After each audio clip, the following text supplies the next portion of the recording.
Alright guys, so today I'm doing my top 10 final list of the year, which is top 10 indies, so that can be anything from Black Mass to Image to Boom and IDW and so on. So pretty much anything that's not Marvel or DC basically. And today I really wanted to go over quite a few, and so let me just get right into it because I have a lot of honorable mentions and then of course my top 10. And with my honorable mentions, I'm going to try to go a little quicker than my last few videos on that. So real fast, Buffy, the new reboot, it's actually really fun and exciting and new little twist, so definitely check that out.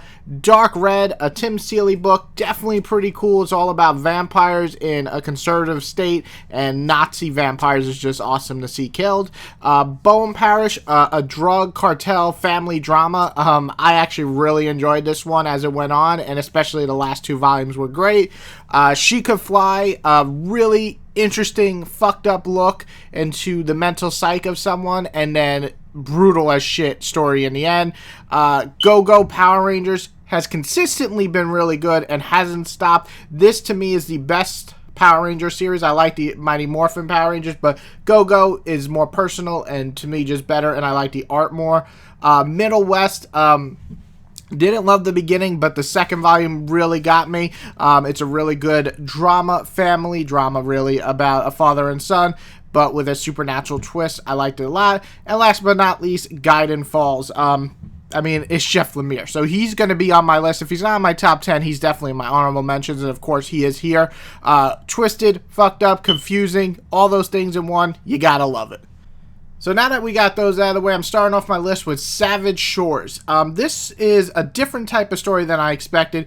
It starts off with really about a vampire who's exiled from his people because he is caught and goes to a new land only to discover he's not alone there. On top of that, you got another storyline with the person who hunts vampires, and then you have another storyline with this mystical beast, and all of them somehow connect all together. And by the end, I was pretty into everything. It was a little long-winded at points, but when it hit and when it all came to a conclusion, it worked really well for me. Coming at number 9 is Black Signs. I don't think I've ever had this on my list, and that's because I wasn't reading it every year for a while, but I decided to catch up, and it stuck the landing. It is screwed up, fucked up. Grant is the main character here, and he can jump through different various worlds of reality, and finally he makes a decision that is both interesting and really screwed up. I really loved Black Signs. I think it's one of Rick Remender's best series out there, and the art is just gorgeous. I would fully recommend this entire series, and mostly because the ending actually worked. Number 8 is Lodger. Hopefully I'm saying that right, or is it Lager? No, I think it's Lodger. Anyway, this is a truly interesting story. It's basically about a girl named Ricky who's on the hunt to find this serial killer. But you start to learn more about the serial killer and how he invades people's lives and does the killing. It's a little bit of supernatural twist into it, and it worked really well for me. And it's by the guy who made the beautiful Stray Bullets, one of the best series out there. If you like crime drama or just drama with a little bit of blood and violence, this is definitely worth checking out. I don't want to spoil too much because I thought the twists were great, but definitely one of my favorite of the year. Number 7 is Wrong Earth. This is basically if you took Batman and you had the two different realities, the old-fashioned Batman where it's more goofy and fun and crazy, and then the dark, brooding Batman, and you switch those characters but put those in the world. So a more dark, fucked up world, you put the happy-go-lucky Batman in, and then vice versa. I was really surprised how much I enjoyed this.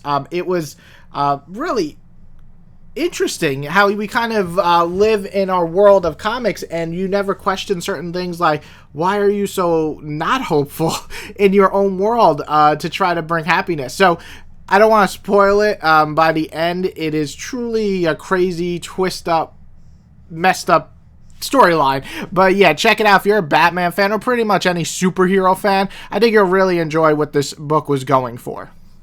Outer Darkness is if you took Alien and Star Trek and not Star Wars, but Alien, Star Trek, and basically a little bit of Game of Thrones sprinkled in. It's about a commander who takes a new crew of people to go get something, but I don't want to spoil it, and then insanity basically happens. It's everybody is an asshole in this book, or if they're not an asshole, they're out for their own good, and they try to hurt or murder the other person. It's just a really interesting book, but what really works is the humor. It is funny. I was laughing throughout. Both volume 1 and 2 are out now, and they were making me laugh.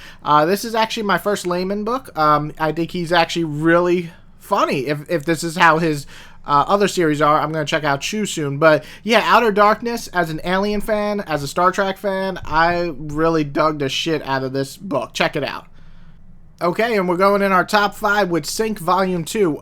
Sync is an awesome series. It was on my list, I believe, last year as, I think, my #1 book of the year. I really enjoy this book constantly.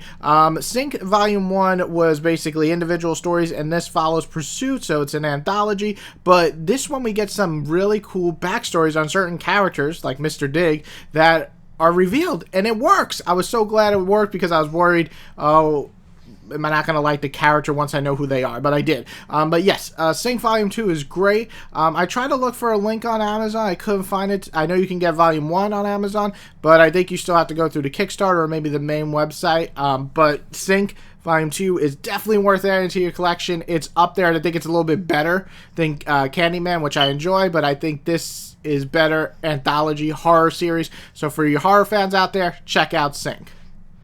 And then we're going to go with number 4 as Laura Dean Keeps Breaking Up With Me. Yeah, I couldn't believe how much I enjoyed this book, but I really did. Every page that I kept turning, I was more intrigued of the characters. It's basically about a girl who's dating another girl in high school, and she doesn't understand why she keeps getting attracted to this, her girlfriend, if you can call her that, and keeps getting back together with her when her girlfriend is cheating on her, constantly abusing her, and being a piece of shit. I mean, it's a typical story of high school kids, but done in a more realistic fashion, and I really appreciate the gay twist on the cliche of every other book and movie. But what really worked to me is the side story is actually really interesting with her friend. So I'm not gonna tell you what happened, but it's definitely it happens in high school. It happens in at any age, really, but definitely in high school. I've had friends who went through this, so I really enjoyed both the B story in this and the main story.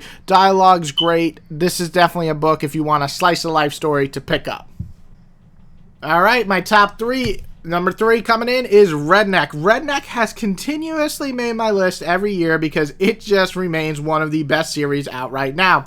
If you watched any of my other lists, you know I'm a huge fan of Donny Cates. I think he brings a lot of energy to comics, and Redneck, his creator-owned series, is no exception. This year, we got a really cool ending to Volume 3, and then Volume 4 just upped the craziness. The family here is just not doing too great. People keep dying around them, which is no surprise, but what really worked here is the new, I guess, villain. I don't know if he's really the new villain. I guess he's been in the background, but he is the villain, the big honcho we finally meet, and that's something that was really exciting. And then my favorite girl, she just kicks ass. She's just the best. So yeah, anyway, Redneck, as every year, is one of the most fun, funny, exciting, badass series out there. Go check it out. Okay, and number 2 is Waves. Now, you might not have heard of this. It's not a superhero comic. This isn't a bloodbath. This isn't a fighting comic. This is about 2 women who are trying to have a baby. They get pregnant, and then there's complications.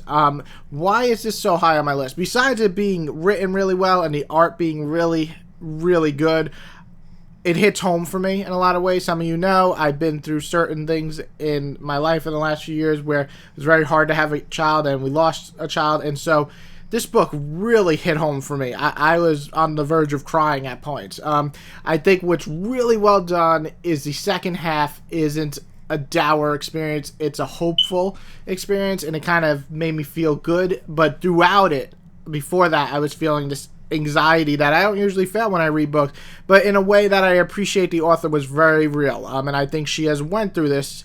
This is more of like something that's happened to her. So the realness of it, the art, the flow of it, it's not very long, so the pacing is perfect.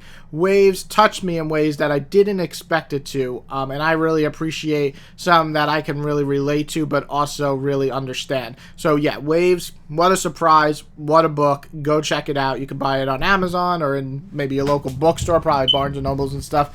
Go check it out. And coming in at number 1 is, I think, was my number 1 in 2016 or 17, is Baby Teeth. This is absolutely my favorite current comic out. I usually have Deadly Class on here, but I didn't really like it that much this year. But I assure will come back. But Baby Teeth blew me away once again. We meet the devil. And I mean, I can't tell you how many times the series surprises me. Just when I think I know what's going to happen, a character comes in and changes everything. Baby Teeth remains one of the most interesting, fun experiences of reading in my life. I'm constantly laughing. I'm constantly going, what is going to happen? And then the heartfelt moments with the family is just so damn good. A lot of people compared the beginning to Rosemary's Baby, which is fine, but this series has evolved into something so much more epic, so much more satisfying than just a regular horror story. I absolutely love this series, and I hope it continues for at least a few more volumes, so it's on my list every year. Please, Donny Cates, I know you're doing amazing things at Marvel, but please keep making these. This is absolutely one of my favorite series of all time. Check it out. Baby Teeth is worth being on my top 10. And that's it, guys. That's all I have for you. I know there's a lot of books out there that I might have missed, that I haven't read. Books that I just can't keep up with because I'm reading all these books, plus all the Marvel books, plus all the DC books, plus all the manga.